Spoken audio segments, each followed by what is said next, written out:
प्रधानमंत्री जी, आप कहते थे बहुत हुआ महंगाई की मार, अब की बार भाजपा सरकार, अब देश कह रहा है बहुत हुई महंगाई की मार, अब की बार बस कर यार, बहुत हुई महंगाई की मार।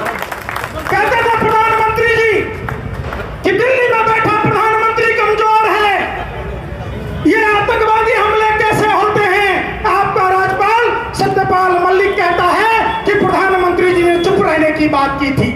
आप बताइए प्रधानमंत्री जी, आप इतने कमजोर हैं, आपको पता नहीं चला वो 300 किलो आरडीएक्स किसका था, वो 50 किलो जिलेटिन किसका था, वो कार किसकी थी।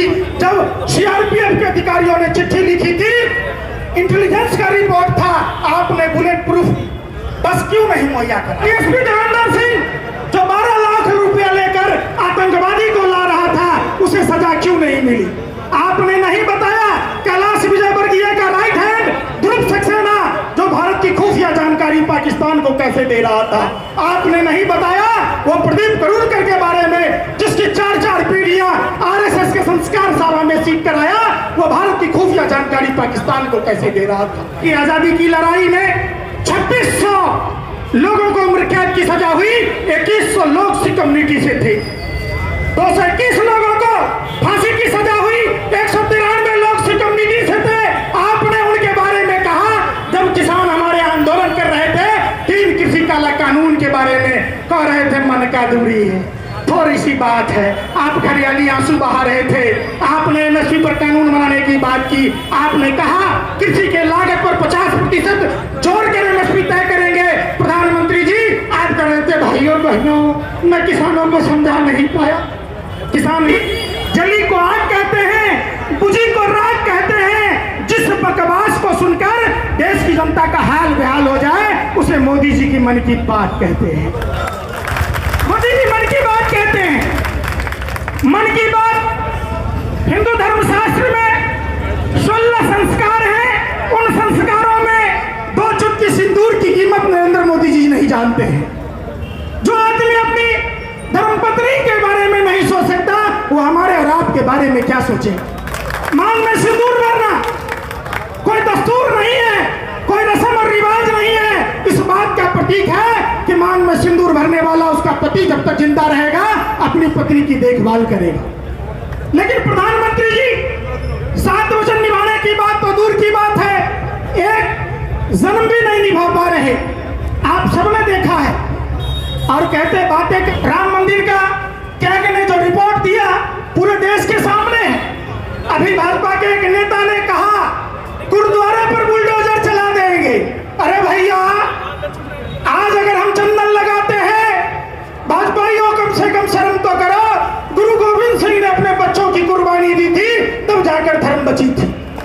आप ऐसे नफरती लोग हो, आप जानते ही नहीं हो तो अगर गुरुद्वारों जैसी व्यवस्था आप अगर अपने अपने कार्यालय बनाकर अगर मंदिरों में करा दी होती, तो पूरे समस्त भारतीयों का, जो भारत विश्व वसुधैव कुटुंबकम की बात कहता है, जो भारत सर्वधर्म समभाव की बात कहता है, जो भारत सर्वनिताय सर्वजन सुखाय की बात कहता है, किसी को तकलीफ नहीं होती।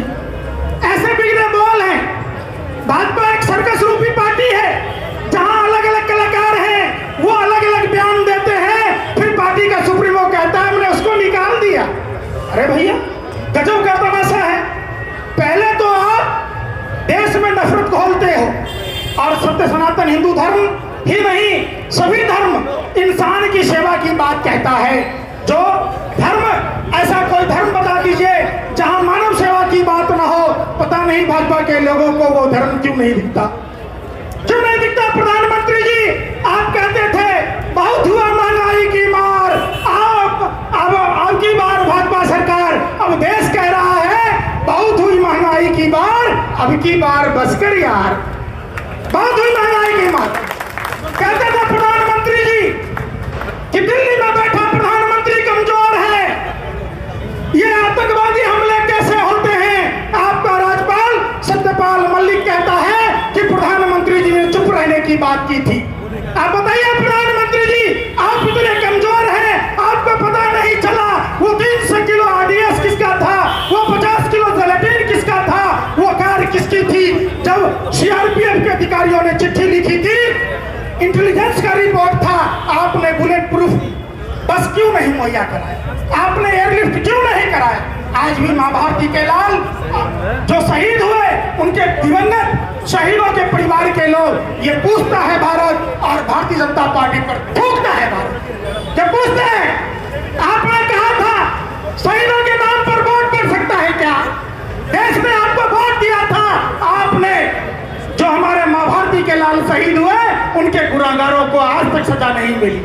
आपने नहीं बताया कि वो डीएसपी देवेंद्र सिंह जो 12 लाख रुपया लेकर आतंकवादी को ला रहा था, उसे सजा क्यों नहीं मिली। आपने नहीं बताया कैलाश विजयवर्गीय का राइट हैंड ध्रुव सक्सेना जो भारत की खुफिया जानकारी पाकिस्तान को कैसे दे रहा था। आपने नहीं बताया वो प्रदीप करूरकर के बारे में जिसकी 4-4 पीढ़ियां आरएसएस के संस्कारशाला में सीख कर आया, वो भारत की खुफिया जानकारी पाकिस्तान को कैसे दे रहा था।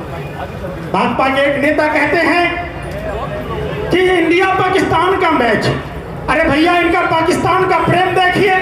1933 में अहमदाबाद के अधिवेशन में हिंदू महासभा के लोगों ने द्वि राष्ट्र के सिद्धांत को पारित किया था।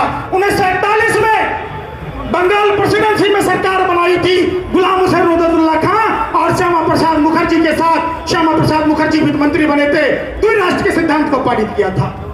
1943 में सिंध प्रांत में सरकार बनी थी, वहां भी आपकी सरकार बनी थी, और आपने भारत मां के 2 टुकड़े करा दिए, भारत और पाकिस्तान बना दिया। पाकिस्तान का प्रेम, नरेंद्र मोदी जी पाकिस्तान डे पर बधाई देते हैं, बिरयानी खाने जाते हैं, अपनी मां के लिए साड़ी लेने जाते हैं, अपने लिए साल लेने जाते हैं। आप आडवाणी जी जिन्ना के मजार पर चढ़ा जाते हैं। आप बताइए, भारत का हर एक नागरिक, वो हिंदू हो, मुसलमान हो, बौद्ध हो, सिख हो, ईसाई हो, जैन हो, कोई भी हो, मां भारत के ऊपर अपना सर निछावर करना जानता है।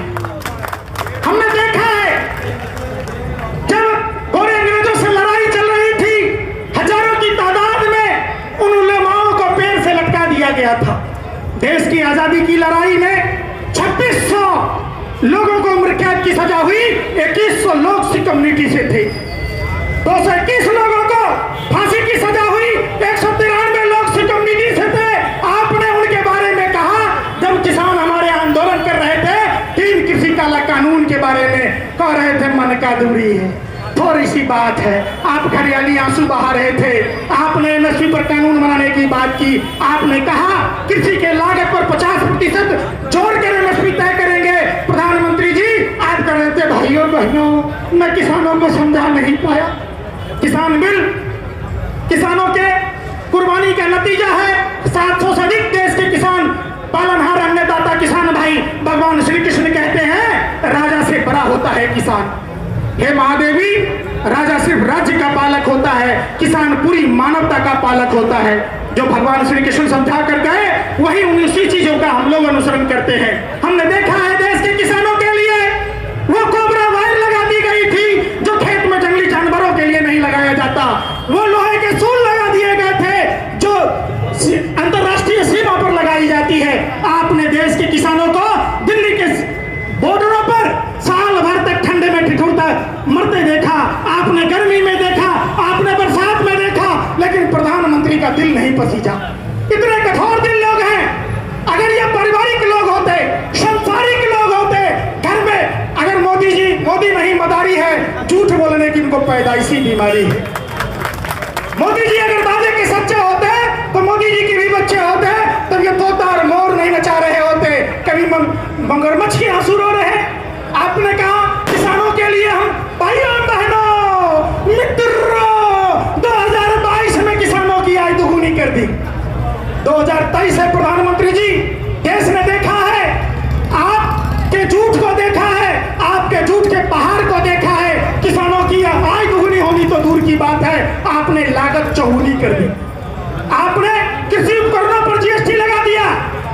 आप किसानों की बात कहते हैं। किसान भारत की अर्थव्यवस्था का रीढ़ है, 70% आबादी कृषि पर आधारित है। आपने किसानों की कमर तोड़ दी। आप कह रहे थे भाइयों बहनों मित्रों, बहुत हुआ बेरोजगारी की मार, अब की बार भाजपा सरकार। देश का युवा बेरोजगार कह रहा है बहुत हुई बेरोजगारी की मार, अब की बार बस कर यार। की बात की थी नरेंद्र मोदी जी ने। नरेंद्र मोदी जी 10 साल पूरे होने को है, 20 करोड़ रोजगार कहाँ है ये बता दीजिए। प्रधानमंत्री जी कहते हैं ना घर बसा हमारा, ना घर बसने देंगे तुम्हारा। प्रधानमंत्री जी परिवारवाद की बातें कहते हैं। प्रधानमंत्री जी ये बताइए कि राजनाथ सिंह जी के बेटे पंकज सिंह विधायक हैं, तो क्या ये उनके बच्चे नहीं हैं? अगर अमित शाह के बेटे जैसा को, अगर अमित शाह के बेटे जैसा नहीं होते तो क्या बीसीसीआई के सेक्रेटरी होते? क्या इनको बॉल पकड़ने आता है? आप बताइए। कैलाश विजयवर्गीय का बेटा आकाश विजयवर्गीय विधायक कैसे है? आप बताइए प्रधानमंत्री जी। पीयूष गोयल के पिताजी वेद प्रकाश गोयल अटल बिहारी वाजपेयी सरकार में मंत्री, और उनकी मां मटुंगा से 3 बार की विधायक हैं। क्या ये परिवारवाद नहीं है? आजकल राजस्थान में कहते फिरते हैं लाल डायरी। अरे भैया जी वो काली डायरी तो बता दो प्रधानमंत्री जी, जिसको आप चक्की पीसी कह रहे थे, जिस अजीत पवार पर आप आरोप लगा रहे थे, जब आपकी ही पार्टी में आ गया CBI, income tax, ED daily पैसेंजरी करता नजर आ रहा था, और उन्हें उप मुख्यमंत्री बनाया गया, उन्हें वित्त मंत्री बनाया गया।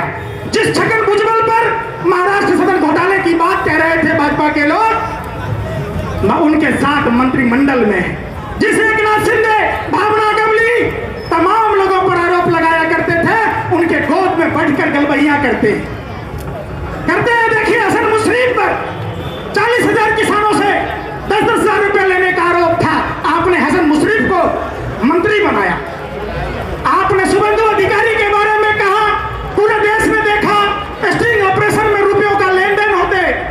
आपकी CBI, ED, income tax daily पैसेंजरी का काम कर रही थी। उस शुभेंदु अधिकारी को आपने नेता प्रतिपक्ष बनाया। उनके परिवार से कई लोग सांसद हैं, आपको परिवारवाद नहीं दिखा, आपको भ्रष्टाचार नहीं दिखा। वो डायरी तो बता देते प्रधानमंत्री जी, जिसमें नरेंद्र सिंह तोमर के बेटे देवेंद्र तोमर 100 करोड़ 500 करोड़ रुपए के लेन देन करते हुए दिखाया गया है। ICICI बैंक में फर्जी खातों को खोल के